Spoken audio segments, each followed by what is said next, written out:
Hello guys, कैसे हो मेरे रेलवे के भाई के कर्मचारियों।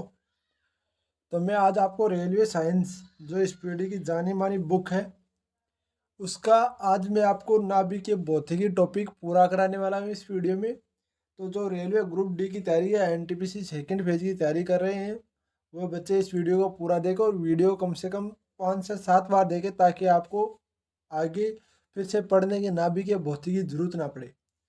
प्लीज़ आप इस वीडियो को पूरा देखो। चैनल पर पहली बार है, चैनल को सब्सक्राइब जरूर कर ले यदि आप ग्रुप डी या रेलवे किसी भी एग्ज़ाम की तैयारी करते हैं तो। और जिसमें साइंस आती है वो सभी इस चैनल को सब्सक्राइब कर ले, क्योंकि साइंस पूरी मैं कवर कराने वाला हूँ। इस 30 दिन का आपको टारगेट है। 30 दिन के अंदर आपको स्पीडी का पूरा कोर्स, पूरी किताब करा दी जाएगी और स्पीडी का फिर से रिवीजन 30 दिन के बाद में फिर से रिवीजन स्टार्ट कर दिया जाएगा।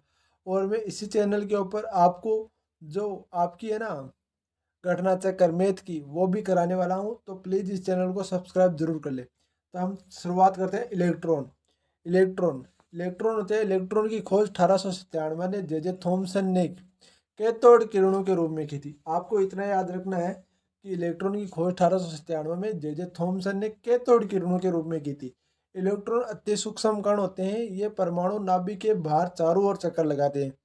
यानी कि इलेक्ट्रॉन अति सूक्ष्म कण होते हैं, बहुत बारीक कण होते हैं और परमाणु के नाभिक के बाहर चारों ओर चक्कर लगाते हैं। ठीक है। इन पर 1.6 गुणा 10 की घात -19 कूलाम ऋणावेश होता है। इन पर 1.6 गुणा 10 की घात -19 कूलाम का ऋणावेश होता है। इनका द्रव्यमान 9.1 गुणा 10 की घात 31 किग्रा होता है। ये एक अस्थायी मूलकण है। ये एक अस्थायी मूलकण है। प्रोटॉन प्रोटॉन की खोज प्रसिद्ध वैज्ञानिक रदरफोर्ड ने सन 1896 में नाइट्रोजन और नाभिक के पर एक अणु एल्फा कणों का फरार करके की थी। आप सोच सकते हो प्रोटॉन की खोज आपको याद कितना रखना है। प्रोटॉन प्रोटॉन की खोज रदरफोर्ड ने सन 1896 में इलेक्ट्रॉन नाभिकों के एक एल्फा कणों का फरार करके की थी। ये इलेक्ट्रॉन नाभिकों के एल्फा कणों का फरार बहुत कम पूछा जाता है। बस आपको इतना याद रखना है 1896 में और रदरफोर्ड ने की थी। तो प्रोटॉन का द्रव्यमान 1.67239 गुणा 10 की घात 27 होता है। 1.67239 गुणा 10 की घात 727 किग्रा होता है। इसका आवेश 1.6 गुणा 10 की घात 19 गुलाम धनावेश होता है। आप याद रखना, यह एक अति सूक्ष्म कण है। ये भी एक अति सूक्ष्म कण है। इसका उपयोग कृत्रिम त्रावण में होता है। अब आता है आपका न्यूट्रॉन। न्यूट्रॉन की खोज अंग्रेज वैज्ञानिक जेम्स चैडविक ने सन 1932 में बेरिलियम पर एल्फा कणों का फरार करके की। यह एक आवेश रहित कण है। इसका द्रव्यमान 1.65 गुणा 10 की घात 27 किग्रा होता है। इसकी भेदन क्षमता अत्यधिक होती है। ये कैंसर की चिकित्सा और नाभि के विघटन में प्रयुक्त होता है। ये कैंसर की चिकित्सा और नाभि के विघटन में प्रयुक्त होता है। अब आपको याद रखना है इलेक्ट्रॉन, प्रोटॉन, न्यूट्रॉन, तो तीनों ये ईंट पर नाच आपको सूत्र आता है होगा। नहीं आता तो फिर भी मैं बता देता हूँ। ईंट पर नाच इलेक्ट्रॉन मतलब ए का मतलब इलेक्ट्रॉन, ए का मतलब ये थॉमसन। ठीक है। फिर आपको प्रोटॉन प्रोटॉन की खोज पै का ईंट, पै का मतलब प्रोटॉन और रे का मतलब रदरफोर्ड। फिर आपका आता है न्यूट्रॉन। न्यूट्रॉन का मतलब जेम्स एन का मतलब नाथ, ने का मतलब न्यूट्रॉन और नाथ से का मतलब जेम्स चैडविक। आपको याद रखना चैडविक 1932। ठीक है। अब एक होता है पोजिट्रॉन। पोजिट्रॉन धनावेश मूलकण होता है। इसका द्रव्यमान और आवेश परिणाम इनका द्रव्यमान और आवेश इलेक्ट्रॉन के बराबर होता है। इसमें इलेक्ट्रॉन, इसलिए इसे इलेक्ट्रॉन प्रतिकण कहते हैं। इसकी खोज 1932 में एडरसन ने की थी। यह भी आप याद रखना। एक होता है न्यूजिट्रॉन। ये लगभग द्रव्यमान रहित तो एवं आवेश रहित मूलकण होता है। आपको पूछे कि द्रव्यमान रहित और आवेश रहित मूलकण कौन सा था? न्यूजिट्रॉन। एक होता है न्यूट्रॉन और न्यूजिट्रॉन, दोनों ऑप्शन में आएंगे तो इसमें हमको न्यूजिट्रॉन करना है। इसकी खोज 1930 में पाउडरली ने की थी। न्यूजिट्रॉन का भी प्रतिकण होता है जिसे एंटी न्यूजिट्रॉन कहते हैं। इसका भी प्रतिकण होता है जिसे एंटी न्यूजिट्रॉन कहते हैं। फेटोन फेटोन ऊर्जा का बंडल होता है। ठीक है। जो प्रकाश की चाल चलते और सभी प्रकार के विद्युत चुम्बकीय किरणों का निर्माण इन्हें मूल कणों से होता है। इनका विराम द्रव्यमान शून्य होता है। इनका विराम द्रव्यमान शून्य होता है। समझ गए आप? फोटोन ऊर्जा का बमंडल होता है, पैकेट्स होता है, मतलब बंडल होता है। इसे प्रकाश की चाल चलते हैं और सभी प्रकार के विद्युत चुम्बकीय किरणों का निर्माण में इन्हें मूल कण होते हैं। इनका विराम द्रव्यमान शून्य होता है।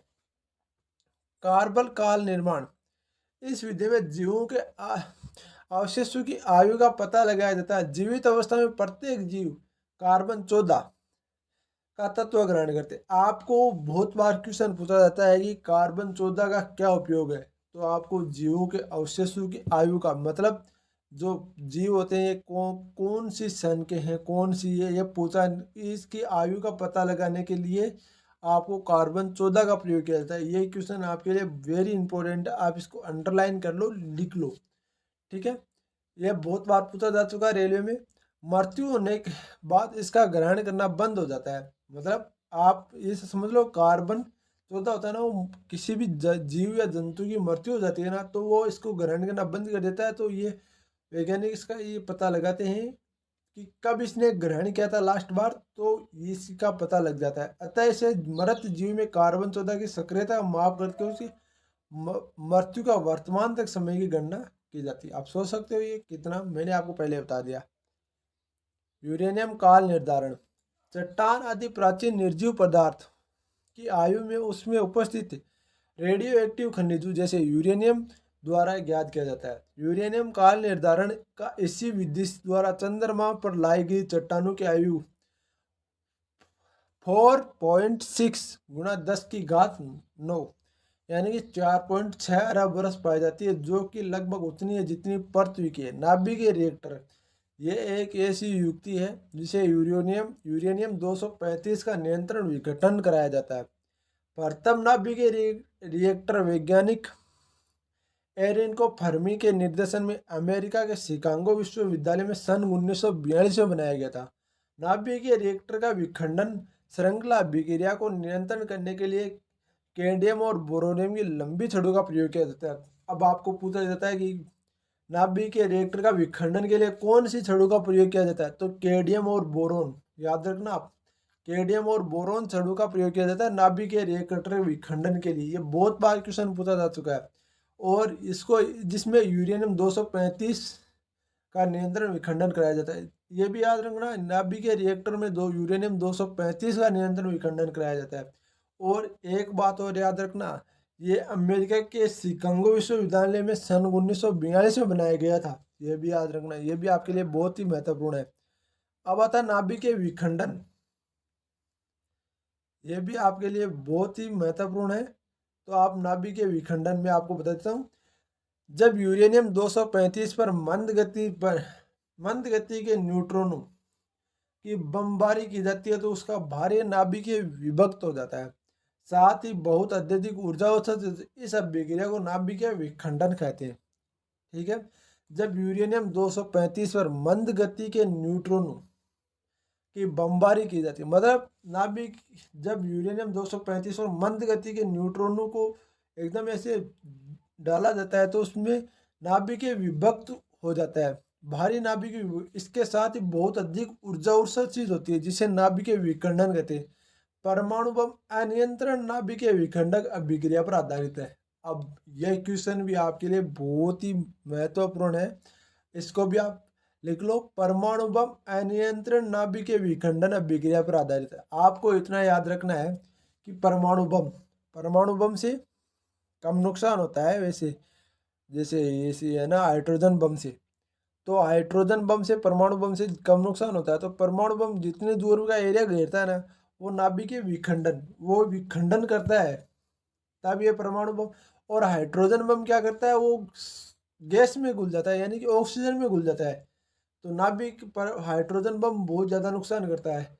ये इसलिए नाभिकीय संलयन पर काम करता है हाइड्रोजन बम, और परमाणु बम करता है नाभिकीय विखंडन पर, ठीक है। प्रथम परमाणु बम 1945 में बनाया गया था, जिसका विस्फोट द्वितीय विश्व युद्ध में 6 अगस्त 1945 को जापान के हिरोशिमा तथा दूसरा विस्फोट 9 अगस्त 1945 को नागासाकी पर किया गया था। ये अमेरिका द्वारा किया गया था। ये परमाणु बम 1945 में बनाया गया था। आपको इतना याद रखना कि हमारे देश आज़ाद होने से 2 साल पहले परमाणु बम बना लिया गया। ठीक है। अब हमारे देश जब आज़ाद हुआ 15 अगस्त 1947 को आज़ाद हुआ, आपको पता है, सबको याद रखने वाली डेट है। तो आपको इतना याद रखना है कि 6 अगस्त, यानी कि अगस्त के महीने के अंदर ही 1945 में ही जापान में बम गिरा देगी। अब याद कैसे रखना है कि 6 और 9, ये तो आपको याद रखने पड़ेंगे।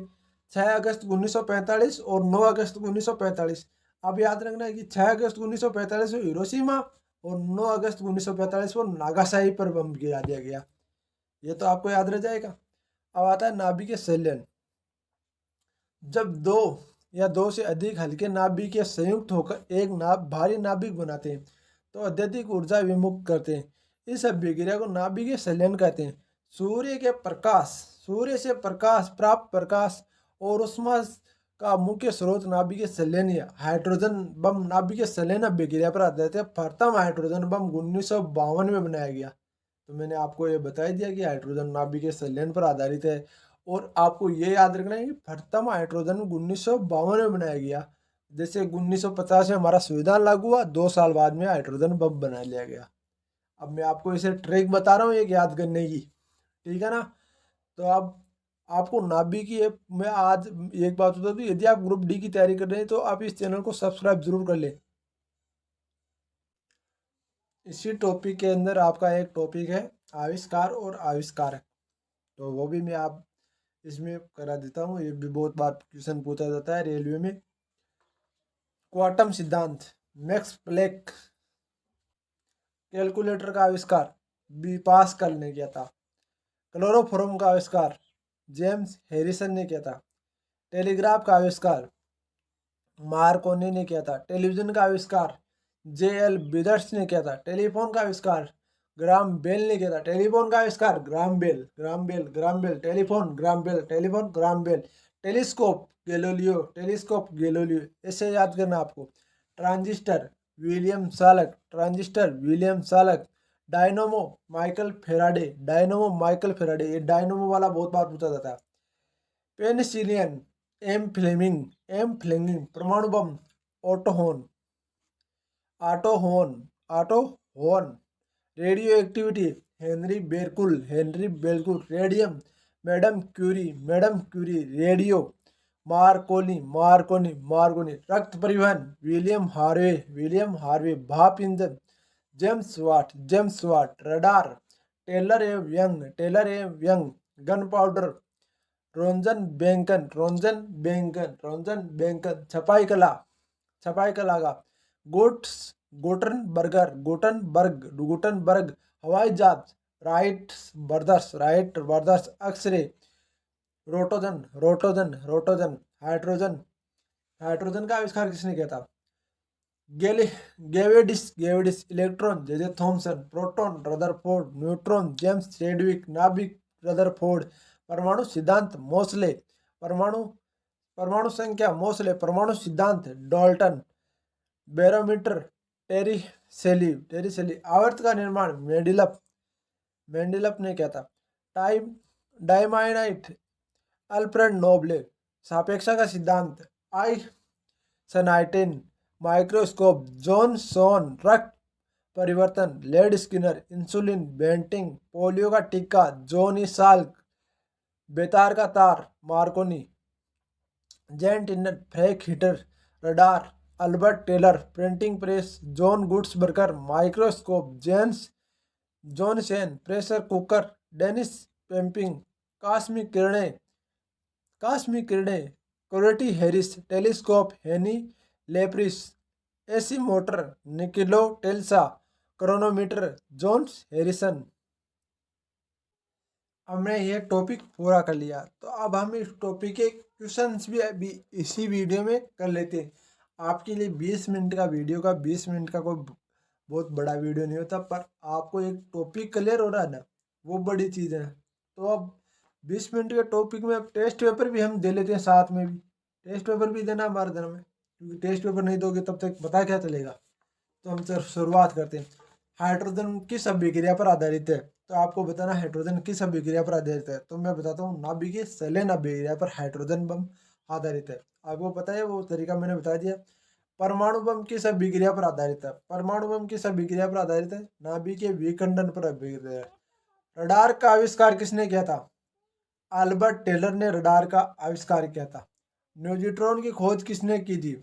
न्यूट्रॉन की खोज किसने की थी? पाउंडली ने पाउंडली ने न्यूट्रॉन की खोज की थी। आवर्त का नियम की खोज किसने की थी? आवर्त के नियम की खोज किसने की थी? मेंडलप ने। प्रथम नाभिकीय रिएक्टर किसके निर्देशन में बनाया गया? प्रथम नाभिकीय रिएक्टर किसके निर्देशन में बनाया गया? एरिनिको फर्मी के रिएक्शन में।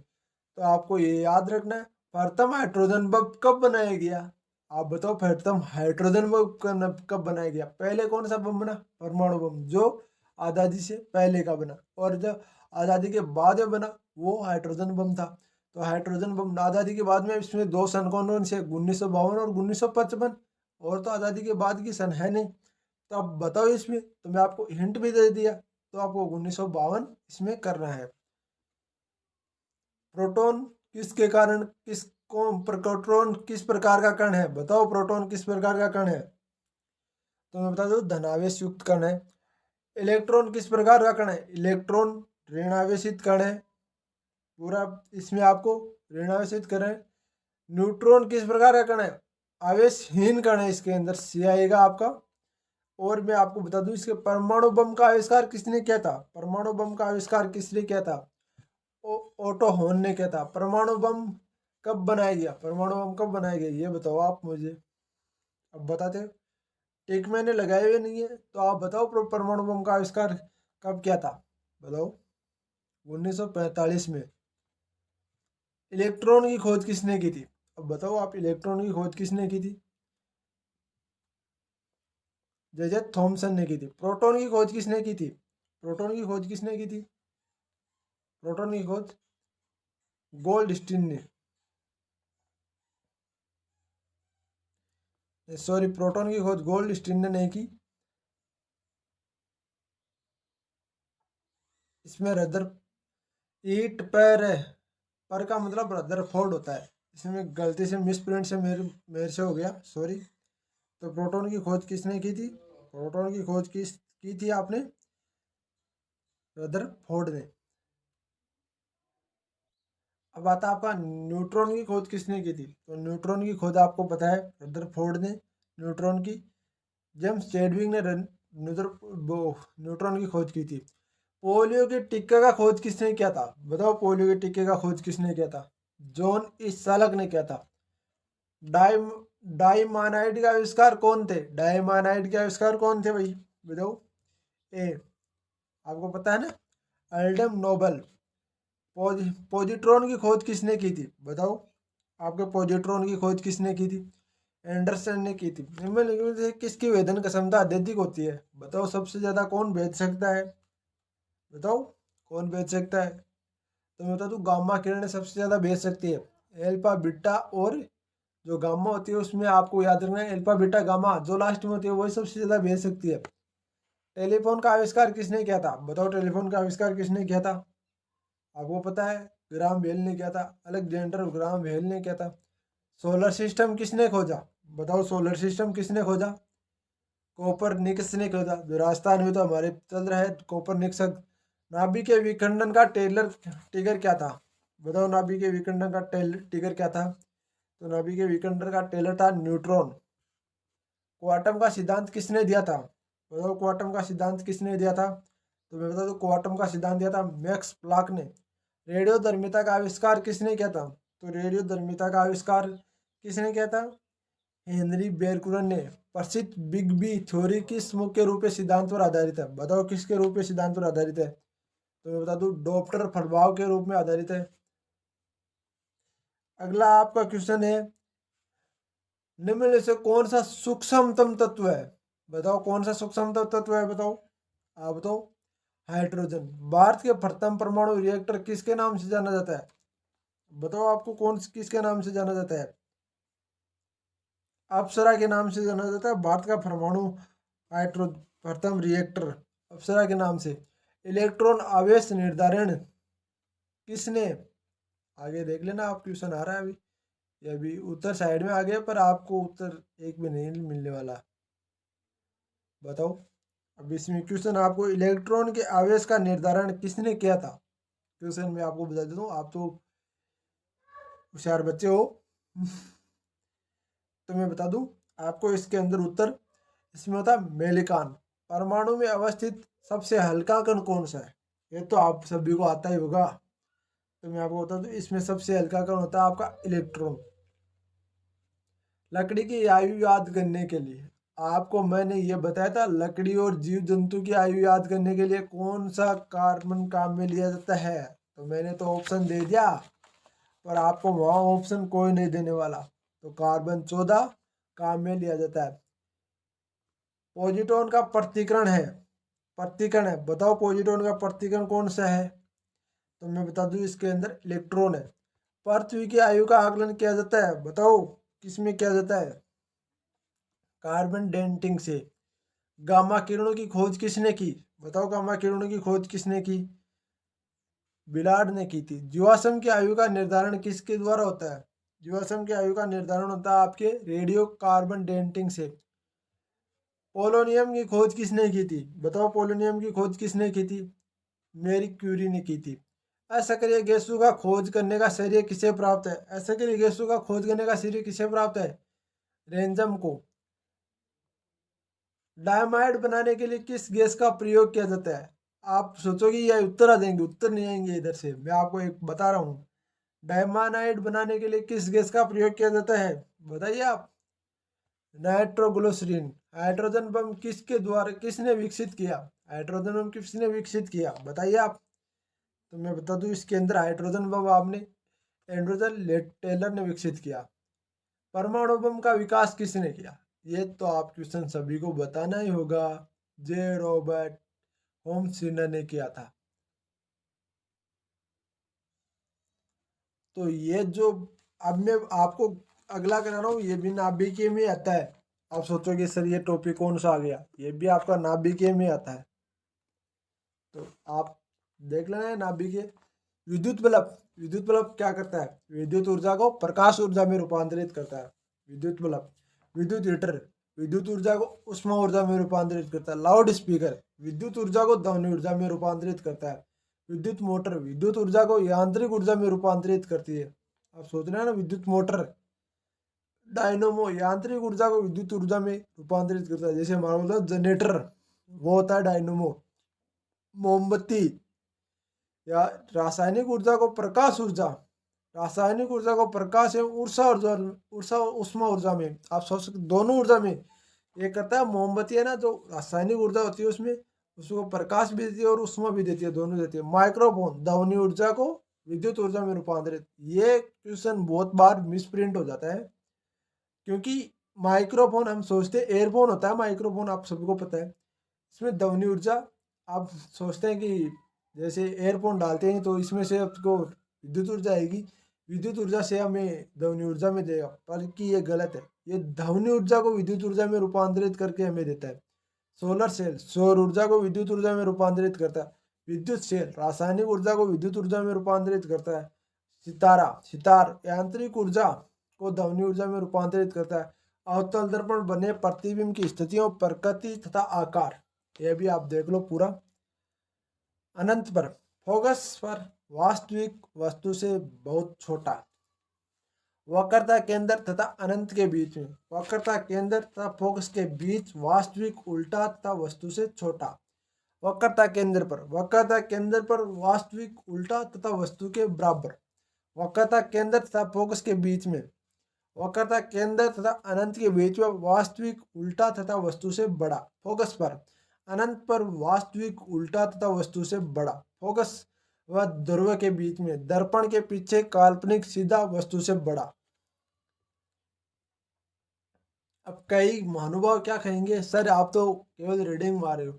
भाई रीडिंग मारो, आप इस वीडियो को कम से कम 10 बार देखो, तो आपके ये पूरा दिमाग में सेट हो जाएगा कि क्या बोला है क्या नहीं बोला। आपको बोलने या पढ़ने की जरूरत नहीं, आप कुछ काम कर सकते हो। फिर से सुबह टहलने जाओ तभी एयरफोन लगा के इस वीडियो को सुन सकते हो, तो आप ये सोच सकते हो।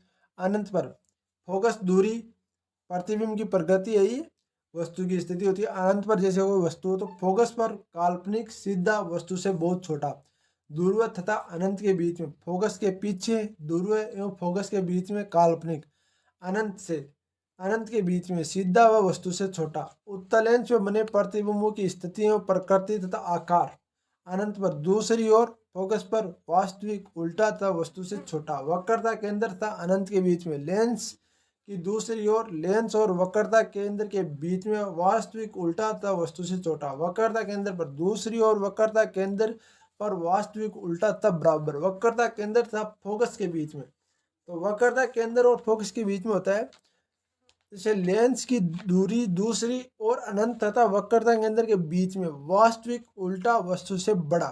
फोकस पर, फोकस तथा लेंस के बीच में था। फोकस पर दूसरी ओर अनंत पर वास्तविक उल्टा तथा वस्तु से बड़ा। फोकस तथा लेंस के बीच में वस्तु की काल्पनिक एवं सीधा वस्तु से बड़ा। यह मैं प्रमुख उत्प्रेरक और उनका उपयोग बताने वाला हूँ आपको। लोहा चूर्ण अमोनियम गैस बनाने की हेबर विधि में, ठीक है। प्लेटिनम चूर्ण सल्फ्यूरिक अम्ल बनाने एवं संपर्क विधि में।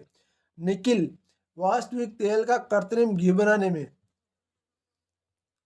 क्यूरिपिक क्लोराइड क्लोरीन गैस को बनाने के डॉकलन विधि में, तथा गर्म एल्युमिनियम एल्कोहल से इत्र बनाने की विधि में।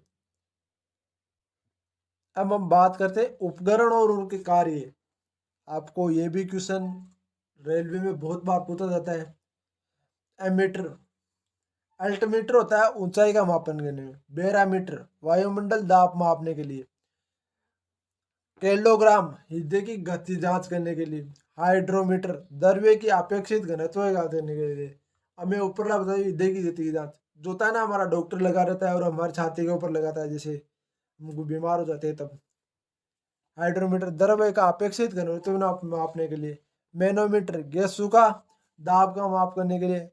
रेंगरेज वर्षा का मापन करने के लिए। रिएक्टर स्केल भूकंप की तीव्रता माप करने के लिए। ये बहुत बार क्वेश्चन आता है, भूकंप की तीव्रता किससे मापा जाता है? रिएक्टर स्केल से मापा जाता है, आपको याद रखना है। लेक्टोमीटर दूध की शुद्धता मापने के लिए। फेदोमीटर समुद्र की गहराई मापने के लिए। एनीनोमीटर हवा की शक्ति तथा गति का माप करने के लिए। हाइग्रोमीटर वायुमंडल की आर्द्रता भाप एवं भूकंप मापी यंत्र में। अच्छा ये सिस्मोग्राफ है, भूकंप मापी यंत्र, सॉरी। सेक्सिटेंट में आकाशीय पिंड या कोण या दूरी का माप करने में। एमीटर विद्युत धारा का माप करने के लिए। ओडोमीटर पाइयों द्वारा तय की गई दूरी में। केसिकोग्राफ पौधों की वृद्धि का माप करने के लिए। गैलेनोमीटर विद्युत धारा की प्रबलता माप करने के लिए। ये क्या होता है? स्केनोमीटर रक्त दाब मापने के लिए। पायरोमीटर होता है उच्च ताप के लिए। हाइड्रोफोन पानी या ध्वनि के माप के लिए। टेक्टोमीटर वायुयान एवं मोटर वेटों की गति मापने के लिए। थर्मोस्टेट ताप नियंत्रण करने के लिए। एवं ग्लायरोस्कोप घूमती हुई वस्तु की गति मापने के लिए। स्टेथोस्कोप हृदय तथा फेफड़ों की गति सुनने के लिए। थाइलोलेसिस गुर्दे खराब होने की अवस्था में रक्त शोधन में। रिएक्टर वाहनों के इंजन को ठंडा करने के लिए। जाइलोफोन ध्वनि उत्पादन में। पिपेट द्रव्य की निश्चित मात्रा बनाने में लिए। पेम्स मेकर हृदय स्पंदन में। काइक्रोमीटर जलयानों के समय में सही पता लगाने के लिए। स्क्रैटोटोन कृत्रिम मौसम के निर्माण करने के लिए ये होता है। पाइकोमीटर होता है दूर की वस्तु को ताप मापने के लिए, जैसे हमारा सूर्य के ताप इसे पाइक्रोमीटर से नापा गया। स्ट्रोबोस्कोप आवर्ती गति रही वस्तु को वेव मापने के लिए ये होता है। डेक्टाफोन बातचीत रिकॉर्ड करने तथा पुनः सुनने के लिए, ये हमारे फोन में लगा होता है। ये होता है कैलकुलेटर, ये होता है विद्युत ऊर्जा संग्रहण करने के लिए। कंप्यूटर विद्युत धारा की दिशा बदलने के लिए। ओडोमीटर गाड़ी द्वारा तय की गई दूरी को अभिलिखित करने के लिए। कार्बोरेटर इंजन में पेट्रोल की वायु का निश्चित भाग मिलाने के लिए तथा गैल्वेनोमीटर जल में उपस्थित तेल शोधन पता लगाने के लिए। तो आप बोलो तो मैं इसके भी आपको क्वेश्चन करा देता हूँ। क्वेश्चन करना आपके लिए बहुत ही ज़रूरी है। क्वेश्चन को करेक्ट करने से हमें पता चलता है कि हमने क्या पढ़ा है, कैसे क्वेश्चन बनते हैं और क्या क्वेश्चन आने वाले हैं। तो हमारा पहला होता है उत्तल दर्पण पर द्वारा बना प्रतिबिंब। तो हमारा होता है काल्पनिक तथा सीधा होता है, ठीक है। गैलीलियो दर्पण की फोकस दूरी और उनकी वक्रता त्रिज्या, तो मैं आपको बता दूं इसके अंदर होगा आदि होती है। हजामत बनाने के लिए किस दर्पण का व्यवहार किया जाता है? तो हजामत बनाने के लिए अवतल दर्पण का किया जाता है। दर्पण दर द्रव्य का अपेक्षित घनत्व मापा जाता है। बताइए किससे मापा जाता है? हाइड्रोमीटर से। दूध की शुद्धता किस यंत्र से मापी जाती है? बताओ दूध की शुद्धता किस यंत्र से मापी जाती है? तो मैं बता दूं लेक्टोमीटर से आपकी दूध की शुद्धता मापी जाती है। मोटर गाड़ी के चालन को सामने लगा रहता है। बताओ मोटर गाड़ी को चालक के सामने कौन सा दर्पण लगा रहता है जिसमें पीछे का दृश्य देखा जाता है? उत्तल दर्पण। फोटोग्राफी कैमरा में अभिदर्शय होते हैं। बताओ फोटोग्राफी कैमरे में कौन सा अभिदर्शय होते हैं? और उत्तल दर्पण। पानी में हवा का बुलबुला किस तरह कार्य करता है? बताओ पानी में हवा का बुलबुला किस तरह कार्य? अवतल लेंस की भांति कार्य करता है। वायुमंडल की आर्द्रता मापी जाती है। वायुमंडल की आर्द्रता किस यंत्र से मापी जाती है? तो मैं बता दूं हाइग्रोमीटर से मापी जाती है। भूकंप मापी यंत्र है। ये तो क्वेश्चन मैं आपको बता दूं, आप एकदम नोट कर लेना इसको। ये क्वेश्चन आपके लिए बहुत ही महत्वपूर्ण और इम्पोर्टेंट है। सिस्मेकोग्राफ है, इसमें ध्वनि की तीव्रता मापी जाती है। डेसिबल में मापी जाती है ध्वनि की तीव्रता। मानव रेटिना पर बना प्रतिबिंब होता है। बताओ भाई ये क्वेश्चन है ना, ऐसे क्वेश्चन जो करता है ना वो बच्चा सबसे आगे निकलता है। ऐसे ऐसे क्वेश्चन करने वाला बच्चा 10,000 बच्चों को पीछे छोड़ गया, क्योंकि ये क्वेश्चन बहुत कम आता है बच्चों को। तो मानव रेटिना पर बना प्रतिबिंब वास्तविक व उल्टा होता है। जब कोई वस्तु दो समानांतर समतल दर्पण के बीच में रखी जाती है तो बने हुए प्रतिबिंबों की संख्या होगी, बताओ कितनी होगी? अनंत पर होगी। हृदय की गति सुनने के लिए किस यंत्र का प्रयोग किया जाता है? बताओ किस यंत्र का प्रयोग किया जाता है? तो मैं आपको बता दूं हृदय की गति सुनने के लिए स्टेथोस्कोप स्कोप का प्रयोग किया जाता है। वायुमंडल का दाब माप किया जाता है। वायुमंडल का दाब किससे मापा जाता है? तो आप बताओ किससे मापा जाता है? तो मैं आपको बता दूं बैरोमीटर से मापा जाता है। सरल सूक्ष्मदर्शी वस्तुओं को रखा जाता है। बताओ कहाँ रखा जाता है सरल सूक्ष्मदर्शी वस्तुओं को? लेंस और प्रकाश केंद्र के बीच में। वनस्पति तेलों से कृत्रिम घी बनाने के लिए किस उत्प्रेरक का प्रयोग किया जाता है? बताओ किस उत्प्रेरक का प्रयोग किया जाता है? तो निकेल का प्रयोग किया जाता है। अमोनियम गैस बनाने के लिए हेबर विधि का किस उत्प्रेरक का प्रयोग किया जाता है? ये भी बता दो आप किस उत्प्रेरक का प्रयोग किया जाता है? लोहा चूर्ण बनाने के लिए। अवतल दर्पण में वस्तु का प्रतिबिंब दर्पण के पीछे काल्पनिक सीधा तथा वस्तु से बड़ा होता है तब वस्तु होती है। बताओ कैसी होती है वस्तु? तो मैं बता दूं आपकी फोकस और ध्रुव के बीच में। रक्त का दाब किस यंत्र से मापा जाता है? रक्त दाब आपका मापा जाता है स्पेनोमीटर से। ट्रांसफॉर्मर का कोड बना होता है। ट्रांसफॉर्मर की कोड किससे बनी होती है? आप बताओ किससे बनी होती है? तो मैं बता दूं नरम लोहे के ट्रांसफॉर्मर की कोड बनी होती है। ट्रांसफॉर्मर किस सिद्धांत पर कार्य करता है? तो ट्रांसफॉर्मर आपका किस सिद्धांत पर कार्य? विद्युत चुम्बकीय प्रेरणा के सिद्धांत पर कार्य करता है। एक होता है प्रेरण, एक होती है प्रेरणा। ये प्रेरणा के सिद्धांत पर कार्य करता है। ट्रांसफॉर्मर उपयुक्त है। ट्रांसफॉर्मर किसको किस में बदलता है? आप ये बता दो क्वेश्चन, तो आपको मान जाऊंगा किस में बदलता है। तो मैं बता दूं एसी वोल्टेज के उपचयन और अपचयन करने के लिए।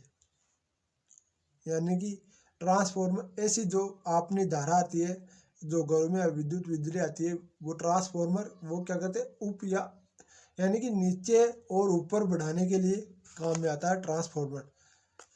Heat stone bridge heat stone bridge का व्यवहार किस मापने के लिए किया जाता है? तो इसका उत्तर मैं आपको बता दूं हीट स्टोन ब्रिज का व्यवहार किस मापने के लिए किया जाता है? प्रतिरोध मापने के लिए किया जाता है। पानी के अंदर ध्वनि सुनने का यंत्र क्या कहलाता है? बताओ कौन सा यंत्र कहलाता है पानी के अंदर ध्वनि सुनने का यंत्र? हाइड्रोफोन कहलाता है। लाउड स्पीकर का ऊर्जा परिवर्तन होता है। लाउड स्पीकर कौन सी ऊर्जा को कौन सी में बदलता है? आपको मैंने जब ये टॉपिक कराया था तब भी मैंने बताया था, अब भी बता रहा हूँ। ये क्वेश्चन बहुत इंपॉर्टेंट है, ये क्वेश्चन आता है और ये क्वेश्चन बहुत बहुत ही कम बच्चे हैं जो सही करके आते हैं। इस क्वेश्चन को बहुत ही ज़्यादा बच्चे गलत करके आने वाले हैं। तो आपको मैं बता दूं, विद्युत से यांत्रिक एवं यांत्रिक से ध्वनि ऊर्जा में बदलता है। लाउड स्पीकर है ये। निम्नलिखित में से किस यंत्र को यांत्रिक ऊर्जा विद्युत ऊर्जा में परिवर्तन होती है? बताओ यांत्रिक ऊर्जा को, मैंने आपको बताया था यांत्रिक ऊर्जा को विद्युत ऊर्जा में परिवर्तन कौन करता है? आम भाषा में जिसे बोलते हैं जनरेटर। तो ये कौन सा होता है? डायनमो। निम्न कौन सी युक्ति विद्युत ऊर्जा को यांत्रिक ऊर्जा में परिवर्तन करती है? ये फिर से क्वेश्चन वही आ गया आपका। कौन सी युक्ति विद्युत ऊर्जा को यांत्रिक ऊर्जा में परिवर्तन करती है? ये उल्टा आ गया, विद्युत ऊर्जा को यांत्रिक ऊर्जा में परिवर्तन करती है। तो आप बताओ कौन सी करती है? विद्युत मोटर। रासायनिक ऊर्जा में विद्युत ऊर्जा में परिवर्तन होता है, रासायनिक ऊर्जा का विद्युत ऊर्जा में परिवर्तन होता है, बताइए कौन सा होता है? तो मैं बता दूं आपको, सी होता है, बैटरी।